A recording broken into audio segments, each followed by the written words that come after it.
चाहिँ 2 बजिसक्यो नि त। अनि आज चाहिँ मेरो नाइट अफ थियो होइन। अनि त्यही भएर रुममा म एक्लै भएर चाहिँ अल्छी लाग्यो नि त। अनि के गर्नु कस्तो गर्नु भयो। अनि त्यही भएर म सानो भिडियो बनाउँछु भनेर चाहिँ मैले भिडियो बनाएको नि त। अनि आज चाहिँ मेरो रुममा कोही पनि छैन हो। अनि सबैजना ड्युटी गएको छ नि त। अनि मलाई अल्छी लागिसक्यो के गर्नु बाहिर गयो भने पनि कस्तो घाम लागिरहेको छ नि त। अनि तपाईँहरूलाई देखाउँछु हो कस्तो भइरहेको छ भनेर। अनि बाहिर चाहिँ यस्तो गर्मी छ हेर्नु न। अनि त्यही भएर के गर्नु भयो। अनि मेरो साथीहरूलाई एकछिन वेट गर्छु। उनीहरू 3 बजीभित्रमा त आइपुगिहाल्छ नि त। उनीहरूको ड्युटी अफ हुन्छ।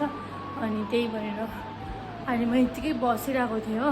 अनि यो चाहिँ मेरो बेड हो हेर्नु न। अनि बेड हो यो चाहिँ मेरो बेड नम्बर हो नि त 205D। अनि त्यहाँबाट चाहिँ के गर्नु भयो हो। अन्त अब एकछिन बस्छु त्यहाँबाट चाहिँ उनीहरूलाई पर्खिन्छु। त्यहाँबाट त उनीहरू आइहाल्छ। यस्तो भइरहेको छ अल्छी लाग्दो।